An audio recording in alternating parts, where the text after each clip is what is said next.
So anyway, we heard from some experts and people who teach at Harvard and people who anchor the news for the entire world for the BBC, and we heard from Martha Stewart. So we've heard from some experts and some superstars, but we want to try and bring some of those messages home, closer to home anyway, with some women executives from here in Canada who lead quite significant businesses here, and try and get them their reactions to what we've been hearing today, get their advice, their personal experiences. So I'm going to introduce them in just a moment, and then we'll have a bit of a chat between us, and then we'll open it up to the floor. And you guys have been great at asking questions, so I hope you'll do that for our panelists as well. So I'm just going to climb up my stool here. There we go. I'm stuck. There we go. Okay, no, I'm here. I'm good for an hour now. So I'm going to call on the first panelist. Brenda Rideout is the Chief Customer Officer at Tangerine. In this role, Brenda is responsible for the creation and delivery of the strategic, tactical, and operational plans for marketing, customer service, innovation, service, and sales. Hi, Brenda. Hi. That sounds daunting.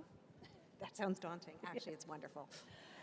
Our second panelist is Staci Trackey Meagher. She is Vice President, Enterprise and Partner Group at Microsoft from Chicago. Well, originally from Chicago. She's here now. And Staci is always looking for new ways that Microsoft can help its enterprise customers innovate, compete, push boundaries in hyper-competitive industries like telecommunications, manufacturing, and financial services. Welcome, Staci. Thank you. I didn't get the memo either. Oh, about the high heels? About the chair, yeah. Oh, well. We're doing okay? Yeah, no, I think we'll last. And our third panelist is Julie Barker-Merz. She is president of BMO InvestorLine, Canada's #1 ranked online brokerage business. Hey, Julie.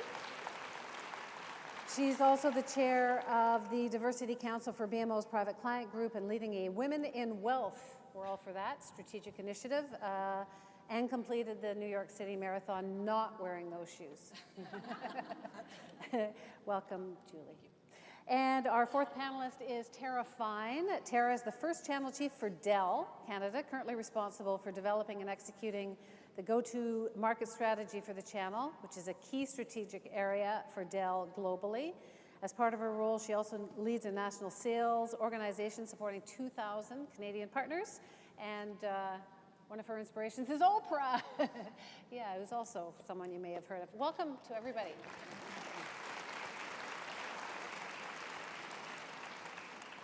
So we were actually, when we talked earlier on the phone about a week ago, we thought, well, you know, Sheryl Sandberg's book, everyone's been talking about that. Why don't we sort of throw that out there and see? But then today, we heard everybody was here for Katty Kay's speech, which was about the confidence gap and about how, you know, that we're at least as good as the guys, but we don't see ourselves that way, and maybe we should push ourselves a little more. So maybe, Tara, I'll start with you. What did you think of this whole idea of the confidence gap?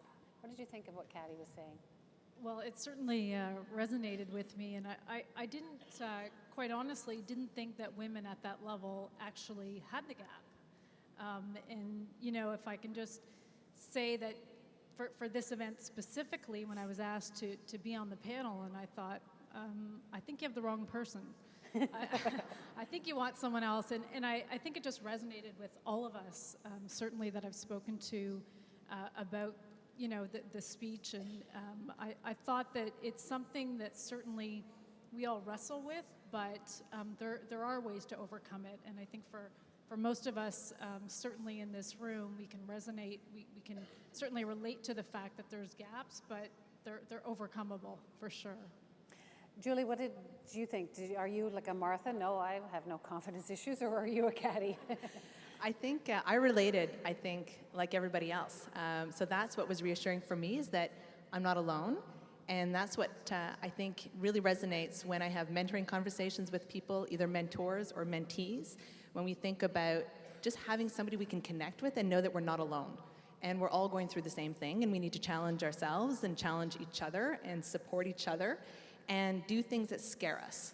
You know, I think that's one thing that came out loud and clear, is that you've got to just keep doing new things, trying new things, and that will build your confidence. And so it's not what you're born with or how you were brought up. And we often, I think, use that as a crutch, but it's a learned behavior. And if we can hold the mirror up to ourselves and to our colleagues and our sisters and our daughters and our mothers, I think we can really cut through it. Staci? I think one of the funnier comments that she made was around the fact that her husband had a conversation with his boss, and then the next day she's like, "Aren't you still thinking about that?" And the answer is no. Like the worry that we contain inside ourselves or risk of failure is so tremendous, and you can totally relate to that.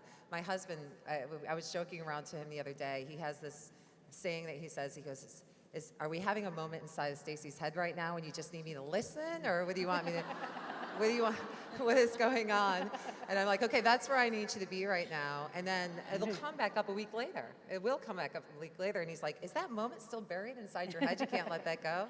But it's our ability to let go and not fear the failure. Because you're going to fail, you got to learn from it and not fear it, right? So I want to talk about that whole fear of failure, because someone else was talking about what's called fail fast or something. We can talk about that in a sec. But what did you think listening to Caddy today? I really resonated with much of what Caddy was saying as well. We recently had a networking for women at Tangerine, and Margaret Mach from Optimum Talent came in. And she said that on a scoring which is statistically correct on confidence, that men score 77 and women score 50. One of my colleagues asked her, why do you think that is? And she interestingly said it starts when they are young. They play hockey. They go out, they get the, crap beaten out of them, but they go back in the dressing room, have a great time, and then go out there the next day. Men see their careers as a game, and it's a game to win. Women, we're always striving for the finish line. We're always trying to be perfect, and Katie said a lot about that today as well, that sense of perfection. So it really resonated with me, and I thought, yeah, it's true. So what do we do then? I mean, we're going to hear from Haley later, but we're not all going to take up hockey and start taking it out in the playground. So what can we do?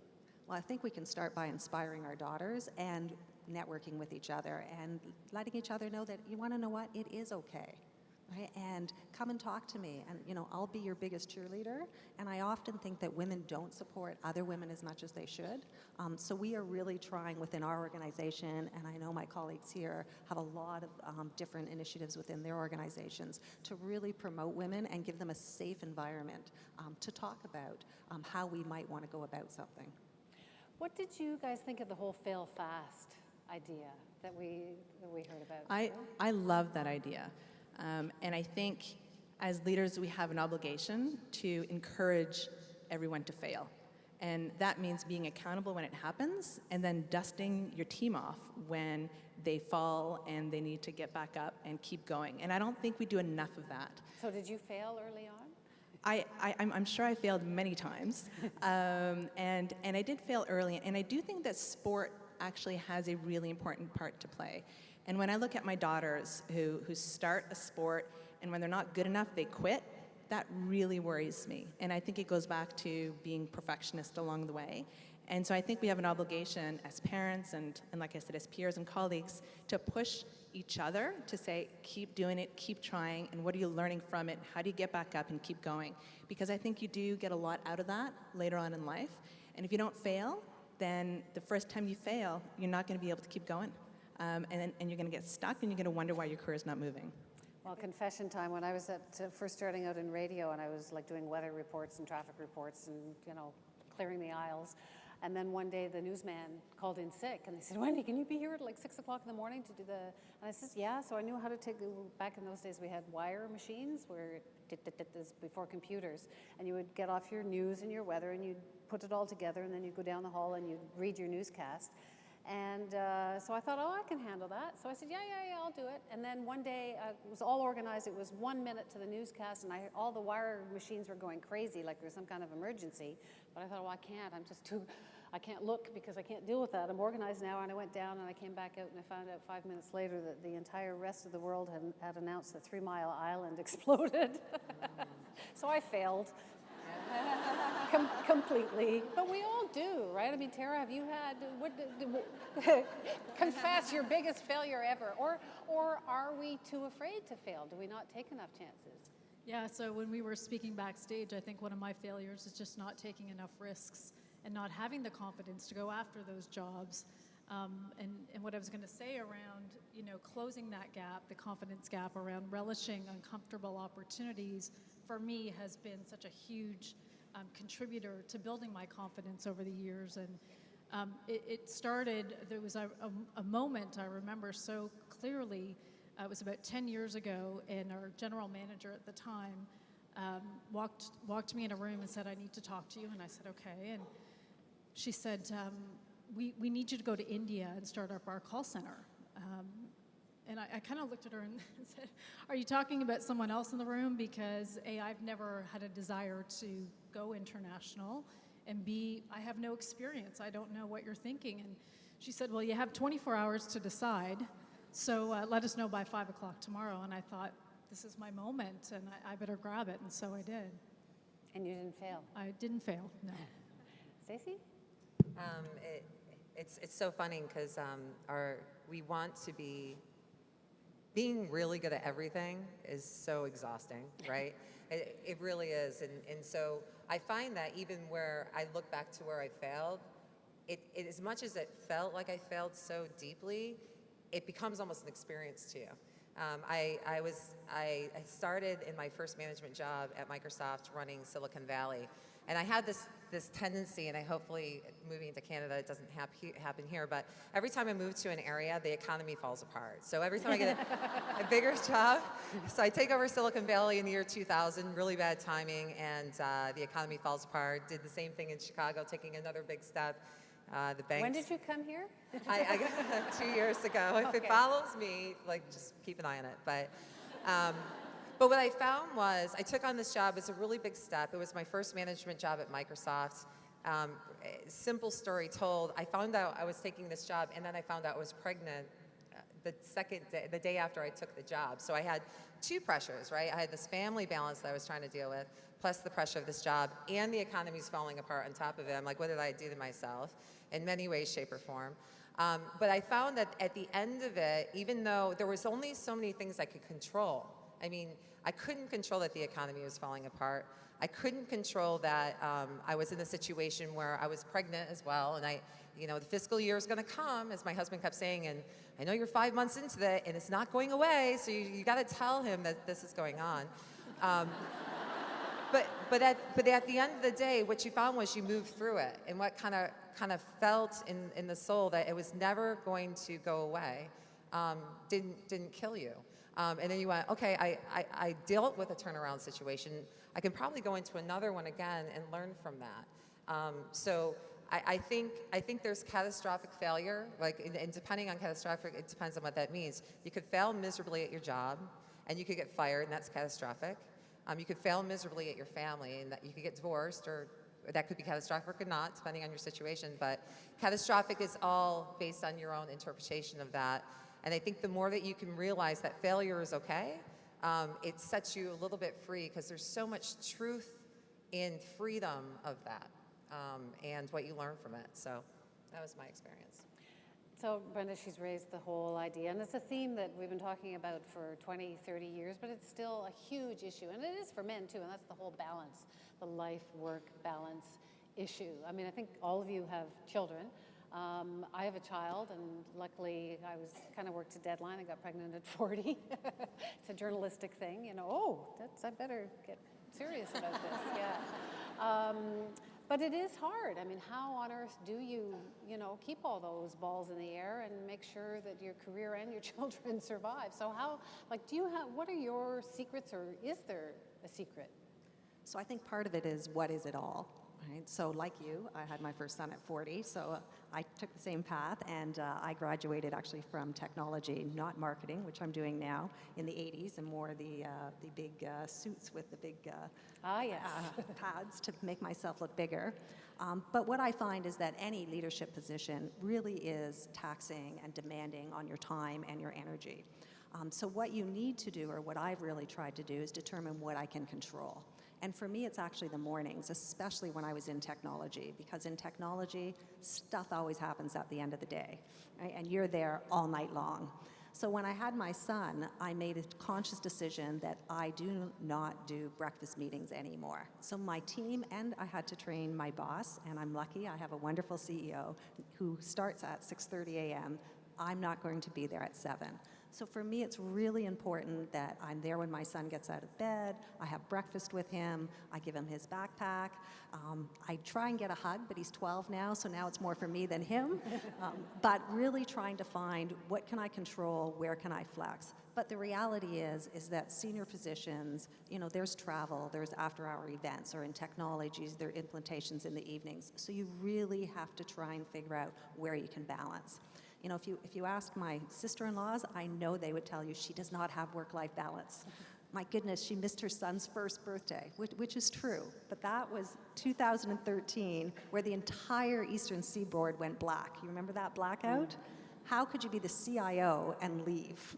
Okay. Well, I kind of did that only the first year, but I had a shoot that I had to be on, and the whole show depended on me being that. So my daughter's birthday is September 24th. I just told her it was September 26th. She was 1, but I confess, how would she know? She couldn't even barely speak. But I confessed that to her a few years ago. She was horrified. Yeah, absolutely horrified. So Well, I never confessed. I just did it the next day, so I have the cake that says 1. yeah. Any secrets, or is it just a myth, balance? So I wouldn't say, I'm actually a pretty staunch advocate that you can have it all. You just need to figure out what your all is, and it's just not the same for all of us. I like to think that I have it all. And I don't have a nanny. I'm not the Sheryl Sandberg who has, 12 nannies looking after my kids. And I do have a supportive husband, which is an important part of the equation for me.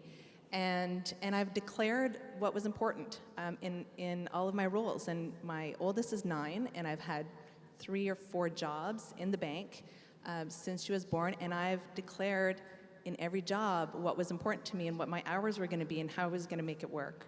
And I think that's important.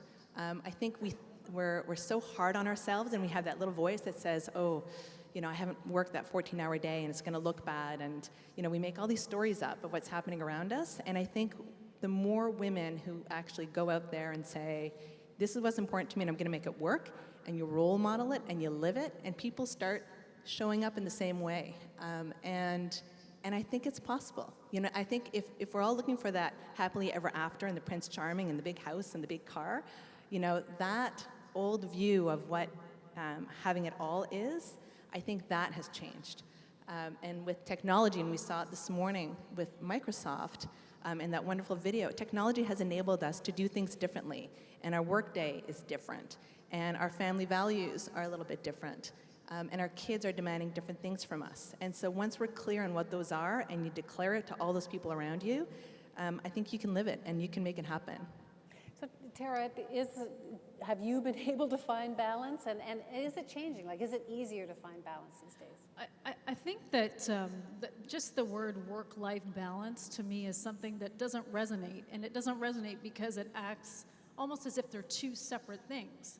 I think work is part of life, and so for me it's about work-life integration and how do they all work together efficiently and in a way that I feel good about being a mom, being a great employee, all of the above. And I think today, I can honestly say, I feel I have a great work-life integration. It works for me. I work for an organization that supports work-life flexibility. And we do different things to manage that. I do travel, but I certainly, put my limits on, and here's what I'm capable of, and here's what I'm not. So does Dell have programs to help women sort of figure out how to manage kids and travel, and what are the programs at Dell? So I would say it's not a program specific to women, but it is a program around flexibility. And today there's about 20% of our workforce in Canada that works from home. That is growing. Outside of that, we within our employee what we call Tell Dell, where the employees speak about how they're feeling about their work life. 80% of our team members feel like they are supported in driving their work life flexibility or that their manager supports them. And that's really key from an employee engagement perspective. And I think we've got great loyalty. Certainly everyone on this panel, we were talking about our tenure, I think 15, 16, 17, 19 years at our company. So there's something to be said about all of them. Yeah. Staci, what about you, balance and what your company does to try and help people get there? Yeah, I mean, everything that you all said really resonates. I think I tried to be super mom at one point. I have two boys. I have a boy husband, two boys, and two boy dogs, and I think the fish is a boy as well. So, it's a really energetic household, right? Because you've got football, you've got this, you've got that, and I think what I learned was I'm not really good at being super mom. I don't know how to cook. I'm not really good at showing up at certain events the way that a lot of other mothers do. And I even had the situation where we had moved to Chicago. I'd taken on this new job. I'm in this neighborhood, and they're going to have a neighborhood party. And Brett had to go out of town because my husband works as well, which is another balance that women, as they grow up in their careers, need to consider. And I had called him on the phone. I said, I can't go to this neighborhood party because I don't really know what to say. And he says, Staci, you can sit in a board meeting and you know what to say. How do you know what to not to say here? And I said, because they're really good at this, and I am not from a motherhood standpoint. So I think you have to stop worrying so much and stop pressuring yourself. That pressure is so hard to be perfect. It really is at everything you do, and just realize you're not going to be that. I think Microsoft has been great as a company. I've been there for 19 years. I mean, from the technology of being flexible at home, which is really huge, to making sure that, you put your foot down on something, they listen. As a company, there's certain things you can't give on, but in many cases you have a very supportive network. So we try to make it as flexible as possible. Technology allows that today, to be flexible as possible, which is great for everyone that sits in this room, because you can be almost at two places at one time while your kids are running around, while you're getting and impacting your job. So I think that's big. But then you miss the goal, right? Yeah, I think that's the other point too, is that when you're sitting there, my rule is, if you're there, be present, be quality time. Don't try to measure time in quantity, measure it in quality. And so if you're going to be there with your kids, be there with your kids. And even if it's 45 minutes or 2 hours, or when they get up in the morning, just be present, because they'll stop talking to you if you stop talking to them, right? So that's just a rule that I live in my household. It's like, don't interrupt, that's my quality time. So Brenda, what does Tangerine do to try and retain and develop women? And what do you think the next step is that's not just for your company, but for all companies in terms of making it easier for women to get into these senior jobs? So one of the things we're doing, as I mentioned, is we've started a women networking group. And it isn't just about networking with women, it's also getting men to understand women. So as I mentioned... To lean out. Yes. As I mentioned, we had Margaret from Optimum Talent come in, and she really looked at what are the leadership attributes. And we said that, this was really interesting, but it's equally interesting for men. And if men understood us better and understood the way we work, and us also understanding them, it would be better for everyone. So that's our next step, is really including men. The other thing is technology for us has also been extremely helpful, allowing us to have that flexibility. And the other important thing that I think all organizations are trying to do is really recognize that family is important. So the top-up programs for maternity leave is something that we've introduced. Paternity leave, there are more and more men in our company taking paternity leave, and let me tell you, they're really proud of it. So they're leaning out and they're coming back in. So I think all of those are going to benefit women and benefit women in advancing their careers. Yeah, I remember when I worked on Parliament Hill in our parliamentary bureau, and it was mostly guys, and then there was some women came along, and then there were a couple of women who had children, and they tried desperate, but you can't, if it's not 9 to 5, it'll never be 9 to 5, and there was no compromises made, and so these two women left to basically be with their children, and then a few years later, the next round of women came in, and they said, why don't we do a job share? We'll both work 3 days a week. And it was like, no, you're either the defense specialist or the health specialist, and so you have to be on call all the time. There was like no flexibility. CBC is getting there, but I also wanted to pick up on the idea of men have to be part of this, right? And I think you've done a study. Like, are we different? Like, do they want the same stuff as we do now, or are we different? Yeah, there's some great books out there on gender intelligence, and we were talking about it earlier around what are companies doing, and in particular what we're all doing. And one of the things that we're doing at BMO is recognizing that diversity is important. And while it's taken us a while to get to where we want to get to in terms of the advancement of women within the company, we have set some important targets and we're on track. But with that, it's not just about having our fair share of women executives within the company. It's recognizing that having these women executives in the company, it's about creating balance and diversity around the table. And so when you start looking at diversity of gender, of age, and we've talked about a few of those topics this morning, how do you get different people around a table to be better problem solvers and better innovators? And so we've taken it one step further, and we've invited people like Dr. Barbara Annis, who's an expert in gender intelligence. And it's not about how women need to behave more like men in the boardroom.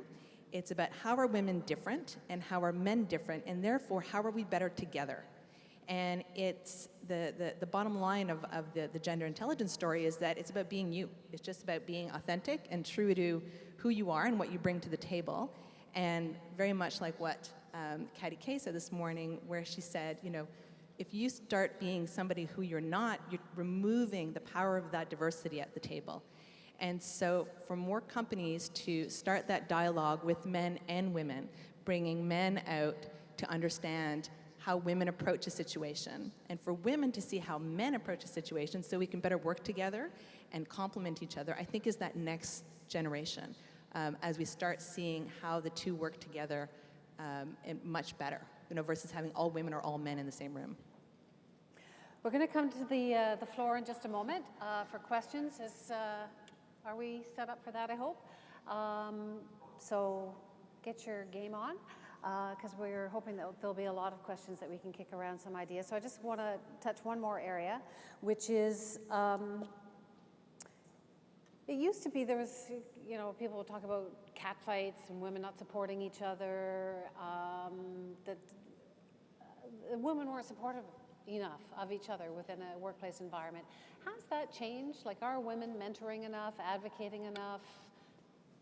Tara, I'll start with you. Sure. So, interesting story that I was just referred to a little while ago today.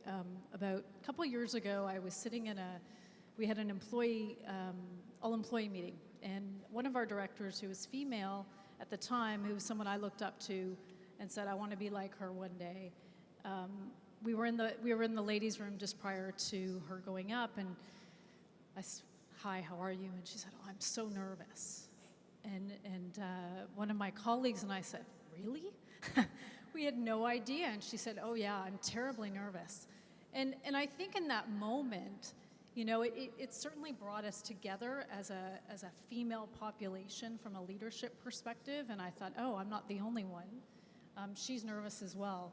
But I also think the big difference versus years ago was there wasn't very many women at the table, quite frankly. Certainly, you know, 15 years ago at Dell when I was there, I was the only female, especially in India. And it was different because it just wasn't a topic of conversation.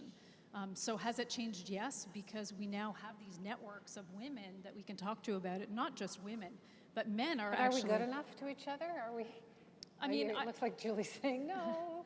I think that there's something to be said for sponsorship. I think we need to do a better job of sponsoring women in organizations. But from a support perspective, I can only speak for my organization, but I can say that we go a long way in supporting our women colleagues. Julie?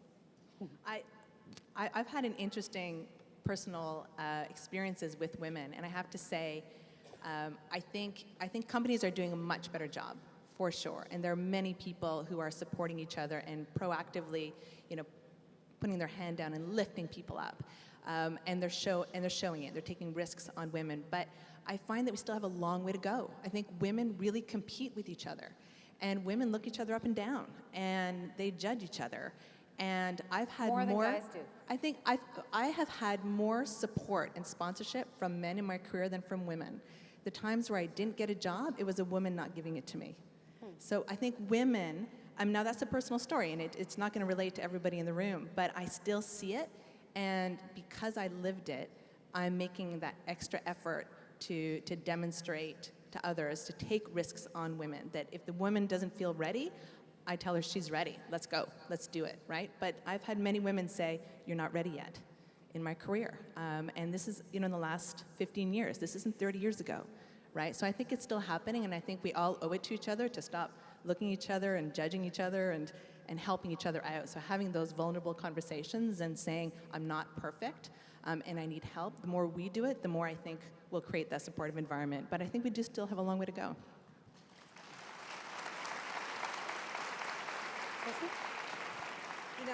It's interesting because you get two different point of views on this thing, and I think it's about the experiences that you have. Everything you carry with you is the experience you have. I kind of view, there's a really interesting conversation around sponsorship that happened today, and I kind of view all of us at this point, the topic of conversation about women is getting broader and broader. I mean, you've got Kathy doing her book, you've got Cyril Sandberger doing her book. It's out on the table. And I think when you think about what we need to do now as a group of women in this audience here is we have to think about who do we have on our board of directors, who's our sponsors, and who are we who are we on their board of directors, right? Because if we're going to change culturally where women are placed in organizations, it has to start here. There's no law, rule, it helped, right? But there's no raw rules that are going to come down from the high end of the corporation down to change the behavior of the people in the center. And so I think it's just our imperative that when we are interviewing someone, are we looking for them to be creative, bring energy to the table, energetic, and do we take the second piece of time to look at it and go, wow, that guy sounded more confident just because maybe he just is better at sounding confident, and maybe I need to pick in a little bit more at this woman here to see if she actually has the capabilities of what I need moving forward. So I think at the end of the day, you're going to have differentiating experiences, but I think it's just our ability now to take ownership and change it in every single one of us in this room. So let's take some questions from the floor, and feel free to, if you want to direct it to Tangerine, Microsoft, BMO, or Dell, also known as Brenda, Staci, Julie, and Tara. So we have our first question down here. Thanks. Hello, ladies. My question is, if it still isn't a level playing field and we are faced with these situations occasionally, what do you do when you're in the heat of the moment and something, discriminatory or one of those kinds of events happen? How do you handle it, and what's your recommendation for us, what we should do?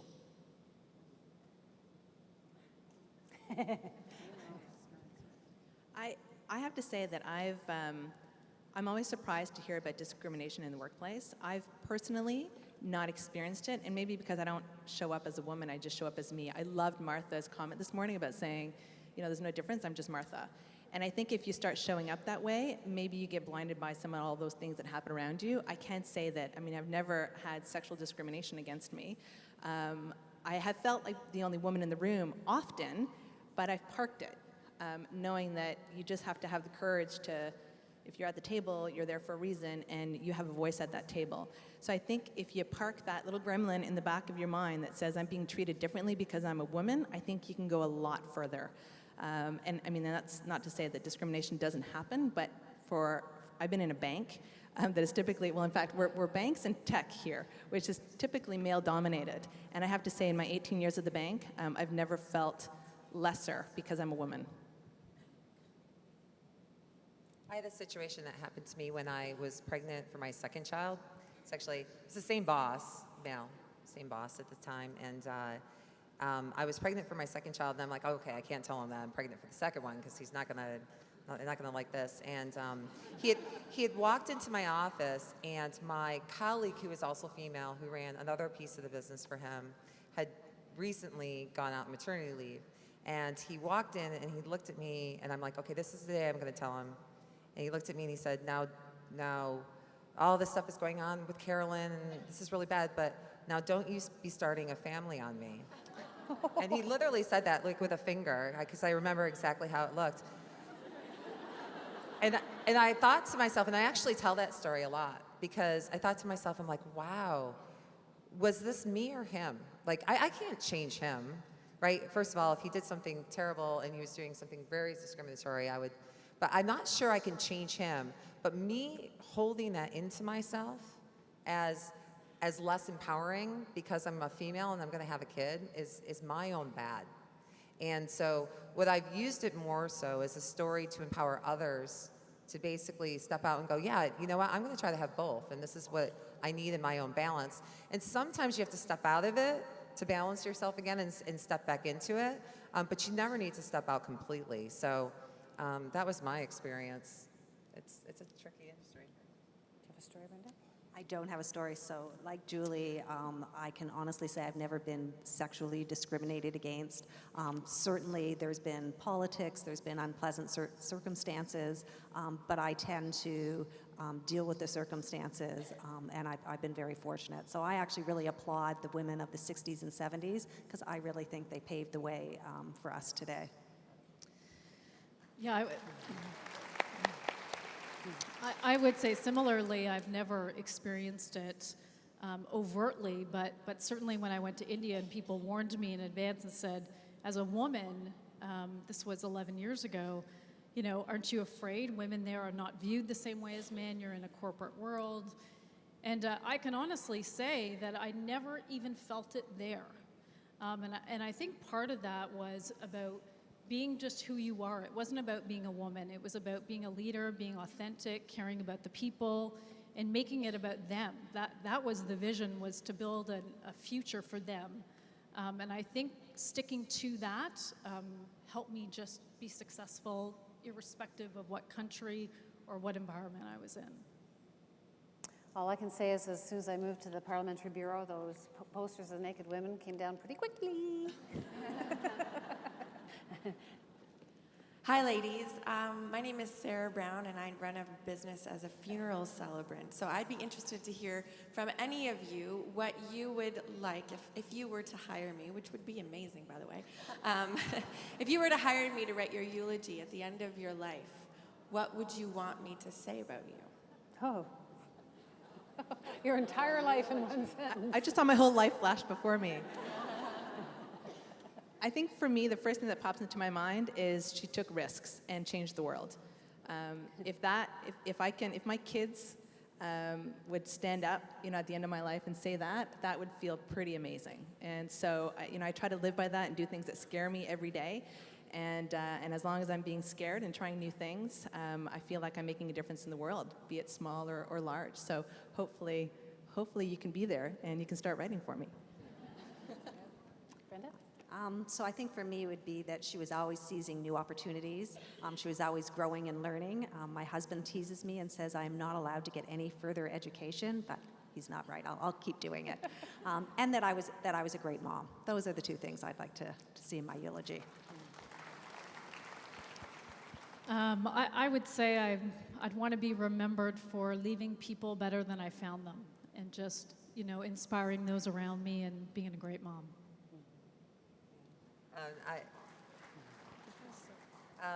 It would be a great mother, a great wife, and someone that brings energy to other people. That's Well, that was a pretty big challenge. That was great, guys. Yeah, thank you. Next question. Hi, I work for a firm where it's pretty common for people to leave the firm and then come back in order to move up in the organization. And from the sounds of it, you've all been with your respective companies for quite some time. So I would like to know what the key factor is in your career growth, in your opinion, and how you've, the key to evolving your career. Carol, start at the end. Oh, sorry. Sure. So I think a couple things. Number one, I never paid attention to my job description. I always felt in every role I've had that I own the company I work for. And so I treat it that way. I treat it like it's my own. I think secondly, be authentic and do what you love. It's a lot easier to be successful when it's natural. So that's second. And I think third is relish uncomfortable opportunities, because they are your step ladder to growth. Julie? The authenticity is an important one. I think we try to shape our world with the people we're surrounded by, and I think staying true to who you are is number one. I always looked for opportunities where I had a certain degree of confidence, where I knew 50% of the job. So I didn't target the 100%. So 50% where I was uncomfortable, and then 50% where I would learn. And so my path wasn't one that was straight up. I kind of ping-ponged, and it was more of like a monkey bar along the way, and just keeping my blinders off. If I'd had that, I hate that question when someone says, where do you want to be in 5 years? Had I answered that question at the beginning of my career, I would be in a branch in Ottawa because I wouldn't have known what else was out there. So I think continuing to meet people and be open to opportunities, and when they present themselves, grab onto it and just jump in with both feet. Staci? You guys, you hit up on a great amount of it. I would say on the ladder piece, the ladder is really hard to climb straight up. It's very difficult to climb straight up. And especially in today's times, you have to continuously the companies that you work for are reinventing themselves as much as you need to be able to learn to reinvent yourself. So stepping sideways to learn something new is probably the best way to move up a ladder faster. I feel like I've had so many different jobs at the company, so I don't feel like I've been there for 19 years. Like I've always had my own piece of the company that I ran. So I think it's the same thing, but don't be afraid to step sideways, because sideways will give you the experience to either learn something new or realize you don't like the sideways move and maybe you're better off going back here, but take that risk. So I think my thoughts are similar to yours in that it isn't necessarily straight up, and you have to seize opportunities, and they can sometimes be sideways. But sometimes you really do have to do something that really takes you out of your comfort zone. And I think I mentioned earlier that my background is actually technology. So I was the CIO, then I did back office operations at corporate real estate facilities, but things that really weren't a big stretch. Then the opportunity to become the CMO came along, and I'll admit I was terrified. I was thinking, how could an IT person go into marketing? But I decided, you want to know what? I'm going to give this a try. But what I did was I asked a professor friend of mine who the guru of marketing is in Toronto. And he said, Mona Goldstein. She was the CEO for Windermere, big advertising firm for years. So I took a risk and I sent her an email saying, hey, I'm an IT person. I'm about to take on the CMO role. I would really love to meet you for lunch. I've heard that you are the guru of marketing. Mona was kind enough and gracious enough to meet with me, and she gave me some great guidance, and she just really helped me with my confidence. I mean, it wasn't giving her all the corporate secrets, how are we going from ING to Tangerine or anything like that, but just having another woman that you could talk to, and she really helped me. Unfortunately, Mona passed away last year, but I am forever grateful to her, and I know she is truly missed.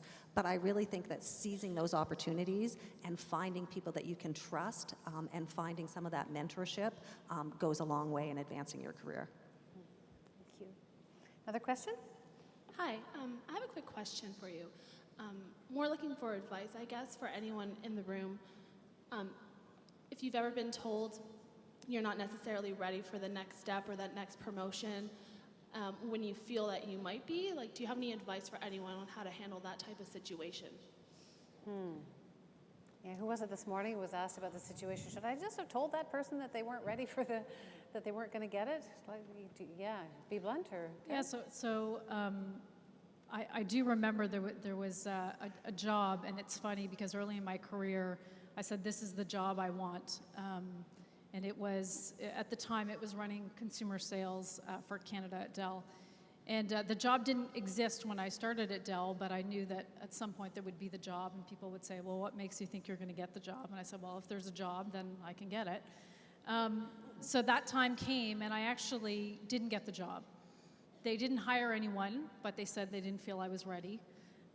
And I'll never forget that day, because I walked out of the room, I think I shed a few tears, and I thought, is my career over? So I went home that night and I decided that I was going to come back the next day, and until they gave someone else the job, I would keep doing the job.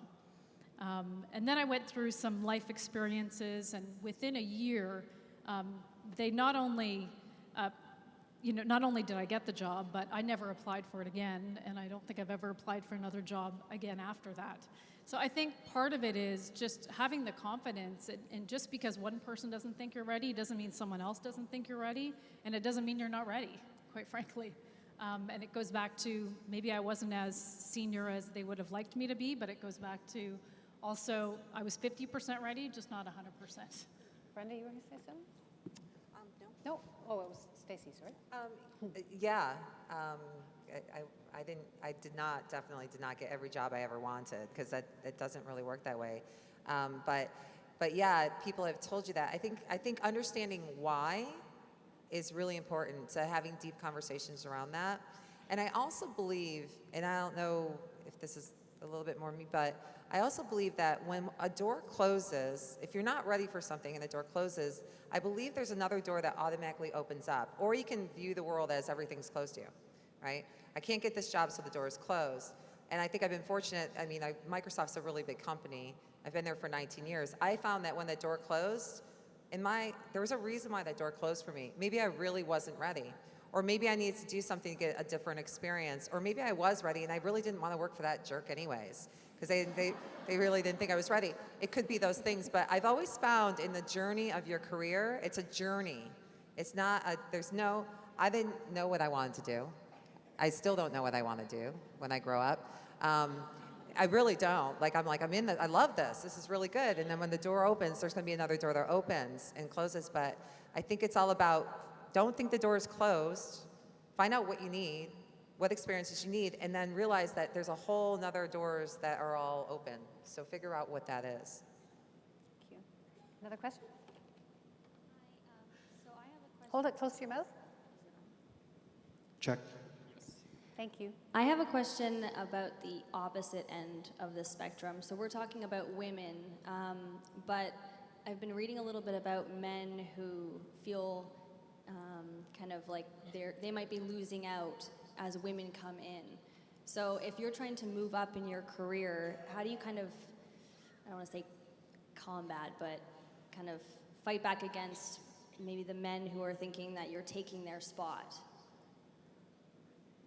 It's interesting. This is something that I hear from the younger women at the offices. It's something that never even crossed our mind, because we were just trying so hard to break through. But I mean, obviously, if there's that many more women in the workplace, then that means it's harder for men to get a job in many areas where it used to be somewhat easier. So, I mean, is that something that you think about as managers, of like how men are reacting to the threat of all these women? I haven't really thought about it, and we were talking earlier that the statistics certainly don't show that women are breaking through. I think this morning, the Fortune 500 companies, there's 28 women CEOs, and only one of them was married. So, you know, I feel for men, and this is going to sound really bad, but hey, I'm looking out for women right now, so. Yeah, I do think that it's probably as good a time as it is for women right now, with all the attention that we're getting and that we're trying to shift the culture. I think it is hard for men. And especially I would say it's hard for white men, because we are really trying to bring more diversity into the workforce, into Canadian banks. But I think that'll recalibrate over time. I think it's actually okay, because we tried so hard. When you look at the representation of women on boards, over 20 years, it's shifted 1%. So there's something that we're not doing right. So we need to be much more proactive in filling those roles with women, so other women can see themselves in those roles. And so men can see that women are contributing meaningfully to the business. So I think that shift has to happen to some degree. And I also think the women who are in those jobs need to be confident, going back to the confidence code today, that they shouldn't feel lesser, or they shouldn't feel that I got it because I'm a woman. So it's a two-parter. You know, I think that companies need to continue to give more opportunities for women so that we create that balance. And women need to feel confident that they earn the job. And once we get those two things right, and it feels natural, and the next generation comes in and doesn't see gender as an issue, then I think we'll be back to just getting the right balance. Thank you. Another question? Hi there. We've been talking about leadership, and leadership, there are great female leaders and there are great male leaders. I was curious, over the years, I've looked up to women leaders, but I find that I compare myself to a male leader. And within your years of experience in working, I was curious if there has been any male leaders that have inspired you, or when you compare yourself, do you compare yourself to a female leader or both? I'll start. Certainly, there's been many, many male leaders that have inspired me. Arkady Kuhlman, who was the founder of ING, which is now Tangerine, is an incredible visionary leader and inspired me in many ways. I don't necessarily compare myself to him or to Peter Arcito, our current CEO, or prior leaders, but I do try and learn from them. So I take what I find is the real good, and I make sure that I apply that in my leadership style. There's another book out there from Betsy Myers. It's called Take the Lead, and it's a really good book about leadership as well. But what she tries to speak about is that what women bring to the table. So she calls it the head and the heart. And I actually really believe that as a woman, back to your point, Julie, you need to have the competency, you need to have the brains. But what we bring to the table is the heart. And I've seen male leaders and female leaders that bring the heart, but I think it's more the female leaders that bring the heart to the table. So that nurturing and the credibility and authenticity to the role. But absolutely, there are many, many great male leaders out there. We're down to our last 5 minutes, and we've got two people. So let's push ahead. Thank you. We've talked a lot about balance, and that we want women to continue to advance in their career and meet these senior level positions that were historically held by men. But prior to that, women have historically been holding the family together. So how can we support our men who are now presumably at home, our spouses, dealing with the kids a little bit more maybe as we're out in the workforce? So what can we as women do to help men get a little bit more comfortable in that more domestic role?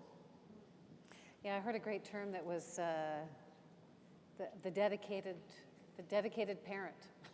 Instead of the dedicated driver, it's the dedicated parent, or the lean out idea. Someone was arguing in one of the newspapers on the weekend that it's, if women are going to lean in, then their partners have to lean out.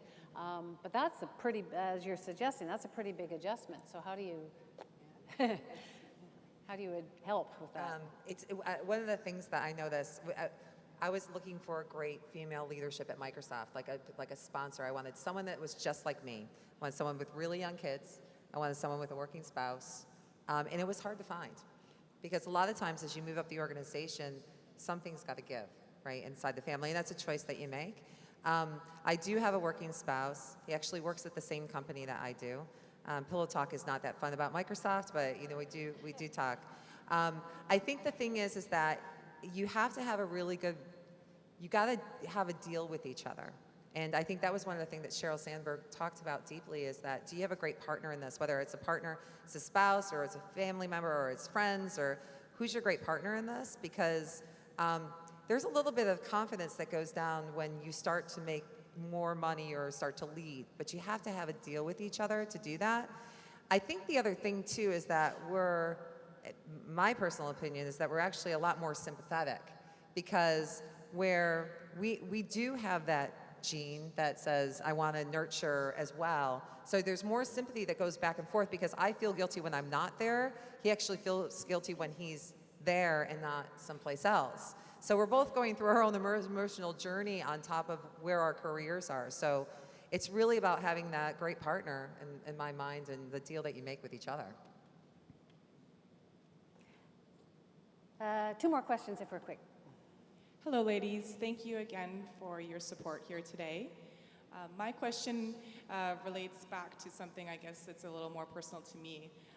My experience is, I guess, with my brother and mentoring him in some way. He's 11 years younger than me. I also have a daughter. And basically, I would like to know from you, what kind of advice or suggestions would you give your children, not necessarily daughters, about your career paths in terms of being a little more strategic? I know that for my brother, for example, I have things that I've told him that, not regrets, but saying to him things that would shorten the time frame of accomplishing certain goals and strategies that would just make things easier for him. Do you have any suggestions in terms of Any quick tips that you haven't laid out for us already? For I would just children? say, 90% of success in life is showing up, right? He's just got to show up, right? Show up at meetings, speak up, speak out, look for opportunities, meet more people, and network, and just stay connected. I think if you do that in any job that we're in, you will just be that much more. And now, relating it back to the work-life balance, that might be hard sometimes, right? When you're running out to go get your kids at daycare or doing all those things. But in work, I think if we set ourselves too many goals, then I think we're setting ourselves up to fail. So if I need to be this by the time I'm 30, and this by the time I'm 35, and here by the time I'm 40, if you don't hit that goal and you think your career is over, you start going backwards. So, and I'd say that applies to men and women, right? We don't know what the world holds for us 5 years from now. And so I'd say just go with it and show up to as many things as you can within your company, learn about all the different roles, and when the opportunity presents itself, jump in. Last question. Hi, I would like to talk a little bit, just some input on the opportunity versus an undoing. So we've talked a lot about women having perfectionists, we deal on being perfect, look for opportunities, but I think as natural nurturers, sometimes there's a confusion between what's an opportunity versus an undoing. So we're encouraged to do something that maybe is not an opportunity, but we feel this need that they need us, so it must be an opportunity. So what would you offer on trying to determine what's really that step, sideways or up versus you're doing it because you're needed? I think there always needs to be a balance between what's in it for them and what's in it for you. 80% of the time I'm awake, I actually work. If you actually do the math, 80% of the time that you're awake, it's kind of sad. You're kind of working. You try to enjoy as much as you can enjoy. You're either sleeping or you're working. And I think there has to be a balance. There has to be a balance in it for you. An opportunity is what you create it to be in your minds. If you ever feel like you're being put in a situation where it's only good for them and then it's not good for you, so you're not going to be happy. You probably won't be passionate about it. They would be really happy, but you're not going to be. So you really have to look at those things as what's in it for me too. Any job that you look at, it's like, are you passionate about it? Can you learn from the people around you? And does it look good on your external resume? Because at the end of the day, you can decide that the company decided it doesn't like you, and you can decide it doesn't you can decide you don't like each other. So you do have to look and see what's in it for you. We are out of time. You guys, great questions, as always today. So thank you so much, and thank you to our panelists. It was lovely to hear your story. Thank you so much. Yeah. And no one fell off the stool, so we survived. Thank you.